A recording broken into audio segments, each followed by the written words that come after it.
Suur-Savon Sähkötyö rakensi integroidun järjestelmän helpottamaan asentajien työtä. Suur-Savon Sähkökonserni on Järvi-Suomen alueella toimiva sähkönjakeluyhtiö, joka työllistää lähes 260 ammattilaista. Yrityksen pääkonttori sijaitsee Mikkelissä.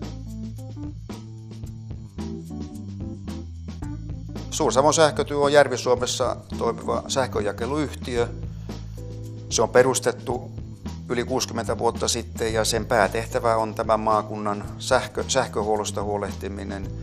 Nyt on tullut myöskin mukaan sitten toiseksi tukikivijalaksi niin tullut kaukolämpö.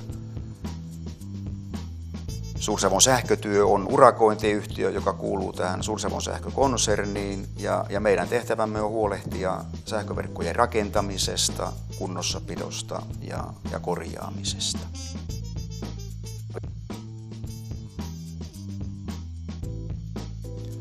Meillähän toimitaan hyvin laajalla alueella. Pääsääntöisesti valtaosa töistä tapahtuu ulkona sään armoilla. Ja sitten tässä maakunnassahan on vielä semmoinen oma haaste, että tämähän on tosiasiassa saaristoa. Sen näkee, kun katsoo satelliittikuvasta, niin tämä on hyvin vesistöjen rikkomaa. Eli saattaa olla joku etäisyys, mikä kartalta mitattuna näyttäisi, että se on 2 kilometriä, niin siinä voikin mennä 2-30 kilometriä. Eli kaikessa työssä niin sen kulkemisen suunnittelu on ihan ratkaisevan tärkeä sen työn tuottavuuden kannalta. Suur-Savon Sähkö asentaa lähivuosina 90 000 etäluettavaa sähkömittaria, joilla mitataan yksittäisten kotitalouksien sähkönkulutusta reaaliajassa. Hallitakseen mittavaa asennustyötä Suur-Savon Sähkö päätti sähköistää järjestelmänsä Microsoft Dynamics AX toiminnanohjausratkaisun avulla.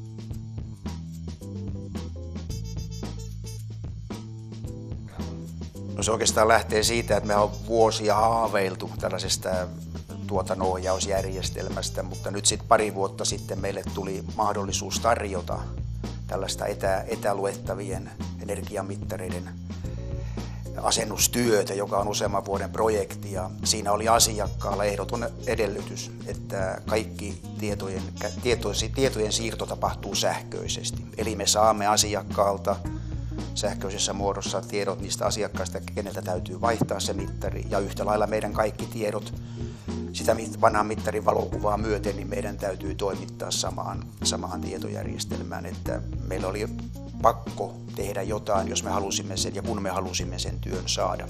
Kenttätyön automatisointi tuottaa kustannussäästöjä asentajien työn nopeutuessa ja hukkakäyntien vähentyessä. Reaaliaikaisen tiedonsiirron ja raportoinnin avulla ongelmiin pystytään reagoimaan nopeammin ja palvelemaan näin paremmin asiakkaita.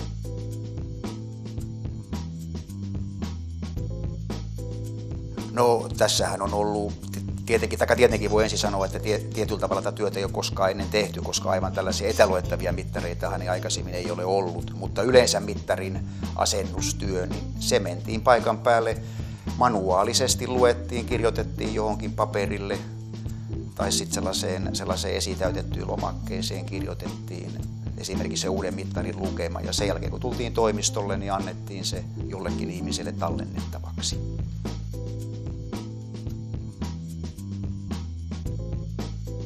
No me päädyimme tässä aivan tällaiseen täysveriseen mikroon, joka on toki siis sillä tavalla, kun olosuhteet ovat vaativat ja sen täytyy olla sään kestävä. Mutta siinä on aivan samat toiminnot kuin pöytämikrossakin, että siinä saa kaikki nämä järjestelmät laitettua. Se on tullut yksi sellainen haaste näille meidän nuoremmillekin asentajille, että ovat joutuneet ainakin osittain käymään tiimarissa ostamassa vahvempia silmälaseja, kun se fontti on niin pientä. Mutta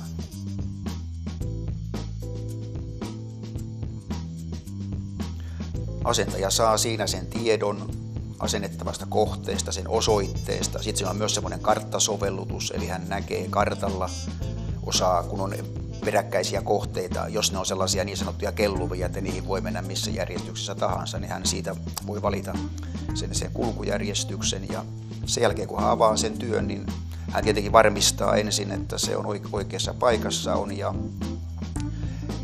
eli siinä on asiakkaan perustiedot, ja sen jälkeen, kun hän tekee sitä, työ rupeaa etenemään, niin hän se työn kulun mukaan se ohjelma ohjaa häntä, että mitä hän kussakin vaiheessa sitten siihen koneelle niin tallentaa niin sitä tapahtunutta tietoa, mitä siinä työn aikana tapahtuu.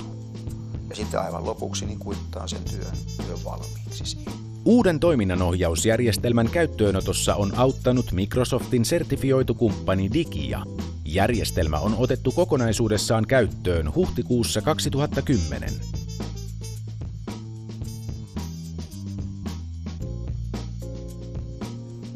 Ensinnäkin niin meillä ylipäätään on mahdollista tehdä tällaista työtä, missä asiakas edellyttää sähköistä tietojen vaihtoa.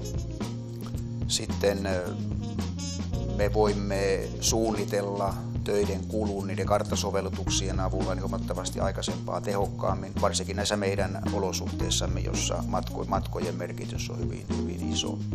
Sitten tieto tallennetaan mahdollisuuksien mukaan, ja tässä se hyvinkin pitkälle tallennetaan samalla hetkellä, kun se tieto syntyy, jolloin vältetään virheet ja sitten myöskin säästetään työtä sillä tavalla, että ei tarvitse tehdä samaa asiaa moneen kertaan.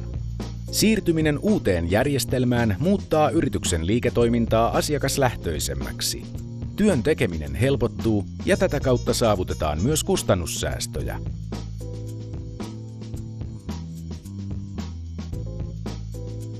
Mä olen meillä sanonut, että jos tämä hanke, kun tässä päästään vielä eteenpäin, että jos ei tämä yhtään muuta meidän sanotaanko organisaatiotamme, niin silloin pitää kyllä pikkusen miettiä, että ollaanko me ihan oikeasti sitä asiaa on ollut pohjaa myöten käyty läpi. Että uskon ilman muuta, että tämä tulee vaikuttamaan meidän positiivisella tavalla niin meidän työmme ryhmittelyyn ja työmme tekemisiin.